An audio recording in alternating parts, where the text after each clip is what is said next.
திருக்கைலாய பரம்பரை தருமை ஆதீனமும் அனைத்துலக சைவ சித்தாந்த ஆராய்ச்சி நிறுவனமும் எஸ்ஆர்எம் பல்கலைக்கழகம் தமிழ் பேராயமும் இணைந்து நடத்தி கொண்டிருக்கிற 6வது அனைத்துலக சைவ சித்தாந்த மாநாட்டை சீரும் சிறப்புமாக நடத்தி கொண்டிருக்கிற போற்றுதலுக்குரிய பெரும் பாராட்டுதலுக்குரிய தருமை ஆதீன குருமகா சன்னிதானம் அவர்களே, மேடையில் அருமையான உரையை ஆற்றி அமர்ந்திருக்கிற மதுரை ஆதீனம் குருமகா சன்னிதானம் அவர்களே, இன்றைக்கு மிகச்சிறப்பாக இந்த விழாவிற்கு வருகை புரிந்து தன் பொன்னான நேரத்தை செலவழித்திருக்கிற பாராட்டுதலுக்குரிய மத்திய சுகாதார மற்றும் குடும்ப நலத்துறை அமைச்சர் மாண்புமிகு ஸ்ரீ ஜெகத் பிரகாஷ் அவர்களே, ஜெகத் பிரகாஷ் நட்டா அவர்களே, மேதகு தமிழ்நாட்டு ஆளுநர் பாராட்டுதலுக்குரிய RN ரவி அவர்களே, இங்கு மிகச்சிறப்பாக இந்த எஸ்ஆர்எம் பல்கலைக்கழகத்தில் இந்த கருத்தரங்கத்தை, மாநாட்டை, மலர் வெளியீட்டு விழாவை, நூல்கள் வெளியீட்டு விழாவை சிறப்புற நடத்தி கொண்டிருக்கிற எஸ்ஆர்எம் பல்கலைக்கழகத்தின் நிறுவன வேந்தர், கல்வி காவலர் ஐயா டாக்டர் தாரா பாரிவேந்தர் அவர்களே, பெருமைக்கும் பாராட்டுதலுக்கும் உரிய இணைவேந்தர் சத்தியநாராயணா அவர்களே, நன்றியுரை நவிலை இருக்கிற தருமையாதீன கலைக்கல்லூரி செயலர் முனைவர் இரா செல்வநாயகம் அவர்களே, பேரூர் அடிகள் பெருந்தகை அவர்களே, சிறவை ஆதீனம் அவர்களே, அரங்க நம் பாராட்டுதலுக்குரிய காரைக்குடி முன்னாள் சட்டமன்ற உறுப்பினர் H ராஜா அவர்களே, புதுவையின் முன்னாள் ஆளுநர் பாராட்டுதலுக்குரிய மாண்புமிகு தமிழிசை சவுந்தரராஜன் அவர்களே, பொன் ஐயா பாராட்டுதலுக்குரிய ஐயா பொன் ராதாகிருஷ்ணன் அவர்களே, அரங்கத்தில் வீற்றிருக்கிற பெருமக்களே, மிகச்சிறப்பாக இங்கே நூல்களை பதிப்பித்து தேவார ஒளிநெறி கட்டுரைகள் என்ற நூல் ஒரே நேரத்தில் 15 தொகுதிகள் வெளியிட காரணமாயிருந்த அன்புக்குரிய சிவாலயம் ஜே மோகன் அவர்களே, இங்கே ஐயாவின் அருமை உதவியாளராக இருந்து சிறப்பாக செயல்படுகிற அருமை தம்பி அருணாச்சலம் அவர்களே, பெரியோர்களே, சான்றோர்களே, காலம் கருதி மிக சுருக்கமாக சில செய்திகளை பகிர்ந்து கொண்டு விடைபெறுவதில் மகிழ்ச்சியும் மன நிறைவும். எவருக்குமே கிடைக்காத நெல்லிக்கனி அதியன் என்ற மன்னனுக்கு கிடைத்தது. சாவை ஒத்தி போடுகிற மருந்து, மரணத்தை தள்ளி போடுகிற மருந்து. அதை அதியன் தான் உண்ண விரும்பவில்லை, அவ்வை என்ற தமிழ் மூதாட்டிக்கு தந்தான். எதற்காக? இந்த மண்ணிலே தமிழ் வாழ வேண்டும் என்பதற்காக. நம்முடைய பரம்பமலையைச் சேர்ந்த பாரி வாடிய முல்லை கொடிக்கு தேரினை தந்தான். தமிழுக்கு தன் தலையையே தந்தான் குமணன். தமிழுக்கு தன்னையே தமிழ் பேராயம் மூலம் தந்தவர்தான் நம் டாக்டர் பாரி வேந்தர் அவர்கள். அன்புக்குரியவர்களே, சுவாமி விவேகானந்தர் announced to the mankind, humanity. He said to the society, His Holiness said to the society, poverty is eradicated by only education, education, education. Subramania Bharati said, the way of heaven is teach to the poor. Where teaching to the poor is, that is the heaven. Subramania Bharati says. Our giant Thiruvalluvar says, land, land, land is only way of the life. சுவாமி விவேகானந்தர் மேலை நாட்டுக்கு சென்று அமெரிக்காவில் நம் ஆன்மீகத்தை பரப்பிவிட்டு இந்த மண்ணிலே கால் வைக்கிறார். அவரை கேட்கிறார்கள், மேலை நாட்டு மக்கள் வசதியும் வாய்ப்புமாக இருக்கிறார்கள், நம் மக்கள் ஏழைகளாக இருக்கிறார்களே என்றார். அப்போது ஆன்மீகத்தின் தளத்தில் நின்று சுவாமி விவேகானந்தர் உரத்து சொன்னார், தாழ்ந்து கிடக்கிற நம் மக்களை உயர்த்துகிற ஒரே வழி கல்வி, கல்வி, கல்வி என்று முழங்கினார். அதைத்தான் பாரதி சொன்னான், ஏழைக்கு எழுத்தறிவித்தல் கோடி புண்ணியம் என்றான். அதைத்தான் திருவள்ளுவர் சொன்னார், கற்க கற்க கற்றதன் வழியில் நிற்க என்று சொன்னார். It is not a government order. It is not a God order. It is only the order of social reformer of Saint Thiruvalluvar. அந்த நிலையை சுவாமி விவேகானந்தரின் அறச்சிந்தனையை தெய்வப்புலவர் திருவள்ளுவரின் அறச்சிந்தனையை, நம்முடைய பாராட்டுதலுக்குரிய பாரதியின் அறச்சிந்தனையை ஓருருவாய் கொண்டு செயல்படுகிறவர் தான் நம் டாக்டர் பாரிவேந்தர் அவர்கள் என்பதில் இரண்டு கருத்து இருக்க முடியாது. அதை போல இங்கே அற்புதமாய் நம்முடைய தருமை ஆதீனம் அவர்கள் சைவத்தையும் தமிழையும் வளர்க்கிற அறப்பணியில் மிகச்சிறப்பாக செய்திருக்கிற அறப்பணி, ஆன்மீக பணி, சைவ சித்தாந்த பணி, திருமுறைகளை தொகுக்கிற பணி என்று பல்வேறு பணிகளை ஒரு பல்கலைக்கழகம் செய்கிற பணியை நம்முடைய தருமை ஆதீனம் சிறப்பாக செய்து கொண்டிருக்கிறார்கள். இந்த அரங்கத்திலேதான் நாம் பதிவு செய்ய விரும்புகிறோம். தங்கப்புதையலை பார்த்திருக்கிறோம். We see the treasure of gold, we see the treasure of diamond, but we don't see the treasure of wisdom. The treasure of wisdom in the Tamil language is published by only சிவாலயம் J மோகன் அவர்கள். ஒரே நேரத்தில் தேவார ஒளிநெறி கட்டுரைகள் 15 தொகுதிகளை மகா சன்னிதானம் ஆணையிட்டவுடன் உடனே நிறைவேற்றி காட்டுகிறார். இலக்கிய உலகத்தில் நீங்கள் கேள்விப்பட்டிருப்பீர்கள் தமிழ் தாத்தா ஊவேசா என்று. கரையான்களுக்கு இரையாகி கொண்டிருந்த ஓலைச்சுவடிகளை எல்லாம் தேடி கண்டெடுத்து மனித சமூகத்திற்கு வாரி வழங்கியவர். அவர் குன்றக்குடிக்கு வந்தார். சிலப்பதிகார ஓலைச்சுவடிகள் அவருக்கு கிடைத்தது. ஆனந்த கூத்தாடினார். என் பயணம் குன்றக்குடிக்கு அமையவில்லை என்றால் என் வாழ்வின் பெரிய சங்கடம் தீர்ந்திருக்காது என்று தன் சுயசரிதத்தில் பதிவு செய்கிறார். அவர்தான் சொல்லுகிறார், குன்றக்குடி கவிராயர் இல்லத்திலிருந்து சொல்லுகிறார், I saw the Lord Shiva temple, I saw the Lord Muruga temple, I saw the Lord Vishnu temple, but only in Kundrakudi I saw the Tamil temple என்று சொன்னார். மகத்தான சிவாலயத்தின் பணிகளும் மற்ற பதிப்பு பணிகளும் தருமை ஆதீனத்தின் பணிகளும் ஒருங்கிணைக்கப்பட்டு நம்முடைய மத்திய அமைச்சர் பெருந்தகை அவர்களும் நம்முடைய மண்ணின் மைந்தர் பாரதிய ஜனதா கட்சியின் தலைவர் பாராட்டுதலுக்குரிய நம்முடைய நயினார் நாகேந்திரன் அவர்களும் நம்முடைய ஆளுநர் அவர்களும் கலந்து கொண்டு நடக்கிற இந்த பெருவிழாவிலே அருமையான செய்திகளை இங்கு பகிர்ந்து கொண்டிருக்கிற நல்ல நேரத்திலே சில செய்திகளை பகிர்ந்து கொண்டு விடைபெறுவதில் மகிழ்ச்சியும் மனநிறைவும். மதுரை மகா சன்னிதானம் அவர்கள் அற்புதமான செய்திகளை சொன்னார்கள். அதிலும் சிறந்த செந்நெறி செய்திகளை சொன்னார்கள்.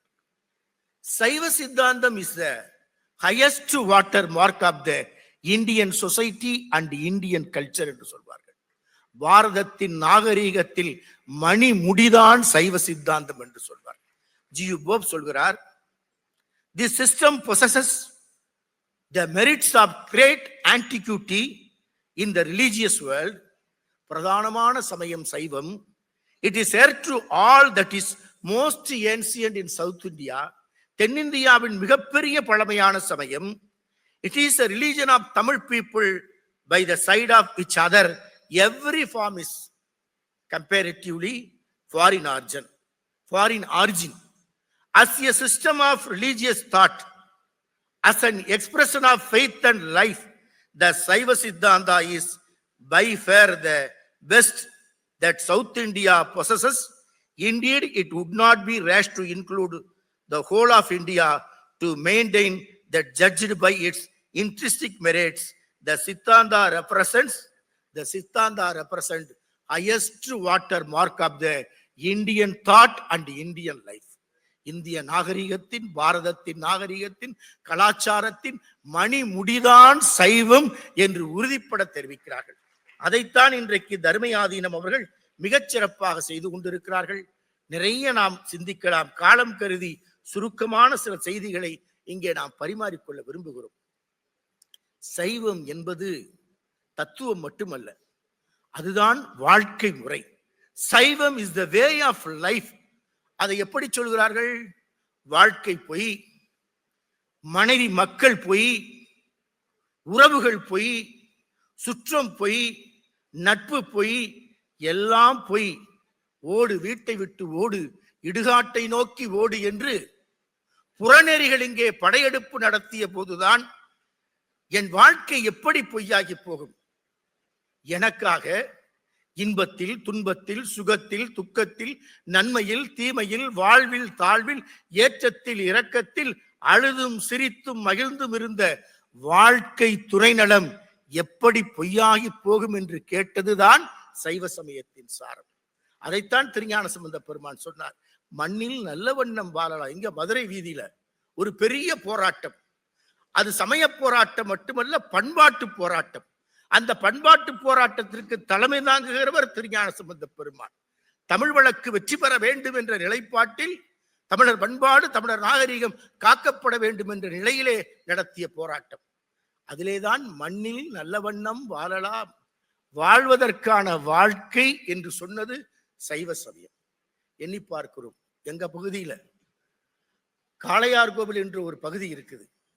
அதை பார்க்கிற போதெல்லாம், காளையார் கோவிலின் கோபுரத்தை பார்க்கிற போதெல்லாம் நம் கண்ணில் நிழலாடுவது மருது சகோதரர்கள் தான். மருது சகோதரர்களுக்கும் அந்த கோபுரத்தின் உருவத்தை பார்த்தால் அவர்களே நிற்பதைப் போல தெரியும். என்ன விந்தை என்று கேட்கிறீர்களா? வெள்ளை ஏகாதிபத்தியம் வீர மருது சகோதரர்களை பிடிக்க முடியல. மிகப்பெரிய தாக்குதல் போராட்டம். பிடிக்க முடியாதப்போ ஒரு அறிவிப்பு செய்யறாங்க. என்ன? மருது சகோதரர்கள் உடனடியாக சரணடையவில்லை என்றால் காளையார் கோயில் ராஜகோபுரத்தை வெடி வைத்து தகர்ப்போம் என்று மிரட்டுகிறார்கள். ஆட்சி போனதற்கு கவலைப்படாதவர்கள், அதிகாரம் பறிபோனதற்கு கவலைப்படாதவர்கள், கானகத்தில் விலங்கு வாழ்க்கை நடத்தியவர்கள் தங்கள் கோபுரத்தை இழக்க தயாராய் இல்லை. தங்கள் தலையை தந்து ராஜகோபுரத்தை மீட்டார்கள். இன்னும் கண்ணில் நிழலாடும் ராஜகோபுரம் எப்போதும் பெரிய மருதுவை நமக்கு நினைவுபடுத்தும். அன்புக்குரியவர்களே, விடுதலை போராட்ட வீரர் பெரிய மருது காளையார் கோயிலுக்கு ஒரு தேர் செய்ய ஆசைப்பட்டார். குப்பமுத்தாசாரின்னு அன்னைக்கு தேர்ந்த சிற்பி. அவர்கிட்ட போய் கேட்கிறார், உடனடியா நம்ம ஒரு தேர் செய்யணும் காளையார் கோயிலுக்கு. குப்பமுத்தாசாரி சொல்றாரு, இப்ப நான் செய்யறதே இல்லைங்க, என் தொழிலையே விட்டுட்டேன். ஏன்? நமது கருவூலங்கள் அனைத்தும் கொள்ளை போகிறது, வெள்ளையர்கள் கொள்ளை கொண்டு போறாங்க, அதனால என் கலை தொழிலுக்கே முழுக்கு போட்டேன். பெரிய மருது சொல்றாரு, கெஞ்சிறாரு, எப்பா இந்த ஒரு தேரை மட்டும் செஞ்சிருப்பா, அதுக்கு பிறகு நான் ஒண்ணு எதுவுமே கேட்க மாட்டேன். ரொம்ப நேரம் உள்ள போய் பூஜை அறையில போய் ஆருடம் பாக்குறாரு.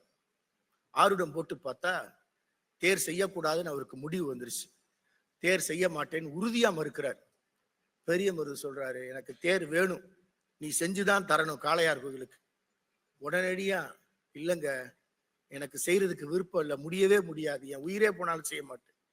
இப்ப பெரிய மருது சொல்றாரு, உனக்கு எவ்வளவு கூலி வேணும், எதை கேட்டாலும் நான் தர்றேன், எனக்கு தேர் வேணும். உடனே பெரிய மருது இவர் விட மாட்டார், முடிவு பண்ணிட்டார். குப்பமுத்தாசாரி சொல்றாரு, நான் தேரை செஞ்சு கொடுத்துறேன், என்ன கூலி கேட்கிறனோ முடிச்சு, என்ன கூலி கேட்கிறனோ அதை உடனே நீங்க தரணும், மறுக்காம தரணும். பெரிய மருது சொன்னாரு, எவ்வளவு கூலி வேணாலும் கேடு. சின்ன மருது இவன் பெரிய பேராசக்காரன், பெரிய கூலி கேட்க போறான் போலன்னு நினைச்சுக்கிட்டார். தேர் முடிஞ்சுது. அற்புதமான தேர், வனப்பு மிக்க தேர், பொலிவுமிக்க தேர். வெள்ளோட்டம் விடுது. வெள்ளோட்டம் விடுற நாள், வெள்ளோட்டத்தப்ப தேர் உருளல, சக்கரை அப்படியே நிக்குது, மண்ணுல பதிஞ்ச மாதிரியே நிக்குது. இப்ப குப்பமுத்தாசாரிட்ட பெரிய மருது கேட்கிறாரு, ஏன்பா தேர் ஓடல? இன்னும் நீங்க எனக்கு கூலி தரல, அதான் ஓடல. இப்ப போய் கூலி கேட்கிற, முன்னையே கேட்டிருக்கலாம்ல. சரி என்ன வேணும் கேள்வி, இப்பயே தர்றேன்னாரு. குப்பமுத்தாசாரி, நான் கேட்கிற கூலி உங்களுக்கு தர முடியாதுங்க, சும்மா கேளுப்பா தர்றேன். பெரிய மருதுட்ட குப்பமுத்தாசாரி சொல்றாரு, இந்த தேர் வெள்ளோட்டம் விடுற இந்த நேரத்துல நான் தான் இந்த நாட்டுக்கு மன்னனா இருக்கணும்னு சின்ன மருது உடைவாளை உருவி குப்பமுத்தாசாரி மீது பாய்கிறார். பெரிய மருது தடுத்து நிறுத்தி விட்டு, ஐயா கொடுத்த மாதிரி செங்கோலை குப்பமுத்தாசாரி கையில் கொடுத்து தேர் மேல் ஏற்றி விட்டு அரச மோதிரத்தை அணிவித்து, நீதான் இப்ப நாட்டு மன்னன், சிவகங்கை மையின் அரசன், தேரில் ஏறி வெள்ளோட்ட விடுனார்.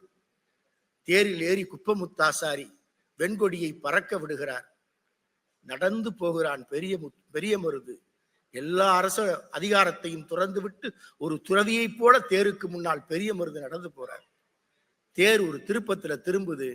மேலிருந்து குப்பமுத்தாசாரி கீழே விழுந்து தேர் சக்கரத்துல அடிபட்டு குற்றுயிரும் குலையுயிருமாய் இரத்த வெள்ளத்தில் மிதக்கிறார் குப்பமுத்தாசாரி. பெரிய மருது ஓடிப்போய் அவரை தூக்கி தாங்கி பிடிக்கிறார். என்ன நடந்துச்சு? நான் தான் சொன்னேன் தேர் செய்ய முடியாதுன்னு, நீங்க கேட்கல, தேர் வெள்ளோட்டவர் அன்னைக்கு இந்த நாட்டு ராஜாவின் உயிருக்கு ஆபத்து என்று என் சிற்ப சாஸ்திரம் சொன்னது. அதனால் நான் தேர் செய்ய மாட்டேன் என்று மறுத்தேன். நீங்க எவ்வளவு கூலினாலும் தர்றேன், நீங்க இப்ப என் உயிரை கூலியா கொடுத்து இந்த தேரை நான் ஓட்டி விட்டேன் என்றார்.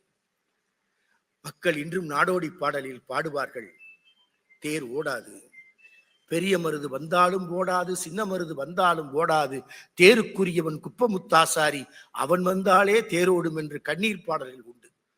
இப்போது சொல்கிறார்கள், ஒரு நாட்டின் மன்னன் தன் பதவியை விட, அதிகாரத்தை விட சமயம்தான் பெரிது என்று நினைத்தான். ஒரு நாட்டின் கலைஞன் தன் உயிரை விட சமயம்தான் பெரிது என்று நினைத்தான். இதுதான் நம்முடைய காலம் காலமாய் நம் சமூகம் கடந்து வந்த பக்தி நெறி, சமய நெறி. அதனால்தான் நால்வர் பெருமக்கள் சித்தாந்தத்தை, திருமுறையை மிகப்பெரிய அளவில் கற்ற துறைபோகிய அறிஞர்கள் இருக்கிறீர்கள், பேரறிஞர்கள் இருக்கிறீர்கள். ஆனால் எல்லா நிலையிலும் எது நம் சமயம் என்ற கேள்விக்கு நால்வர் பெருமக்கள் விடை தந்து விட்டு போயிருக்கிறார்கள். அப்பூதியடிகளுக்கு ஒரு குழந்தை, மூத்த திருநாவுக்கரசு. அந்த குழந்தை விஷப்பாம்பு தீண்டி உயிர் துறக்க போகிறது. அந்த நேரத்தில் அந்த குழந்தையை காப்பாற்றுறார் திருநாவுக்கரசு பெருமான். திருமருகளில் ஒரு ஏழை பெண்ணை மீட்டு தருகிறார், ஏழை பெண்ணின் கணவனை மீட்டு தருகிறார் திருஞான சம்பந்த பெருமான். அவிநாசியில் முதலை உண்ட பாலகனை மீட்டு தருகிறார் சுந்தர பெருமான். எது சமயம்? விழிகளில் வழிகிற கண்ணீரை துடைப்பதுதான் உண்மை சமயம், சைவ சமயம் என்பதை நம் அருளாளர் பெருமக்கள் இந்த மண்ணிலே நிகழ்த்தி இருக்கிறார்கள். அதைத்தான் அருமையாய் மதுரை சன்னிதானம் சொன்னார்கள், அன்பே சிவம் என்றார்கள். அன்பும் சிவமும் இரண்டென்பர் அறிவிலார், அன்பும் சிவமும் இரண்டென்பர் அறிவிலார். அன்பு சிவமாவது யாரும் அறிகிறார், அன்பு சிவமாவது அறிந்த பின் அன்பே சிவமாய் அமர்ந்திருந்தாரே என்று சொல்வார்கள். தொண்டு நெறியே சைவ நெறி, தொண்டு நெறியே சமய நெறி. அதைத்தான் அப்பர் பெருமான் நாமார்க்கும் குடியல்லோம் என்று முழங்கிய அப்பர் பெருமான் காட்டிய தொண்டு நெறி. அந்த நெறியை வலிமைப்படுத்தும் விதத்தில் நம்முடைய பாராட்டுதலுக்குரிய பாரிவேந்தர் அவர்கள் பொருட்செலவை பற்றி கவலைப்படாதவர்.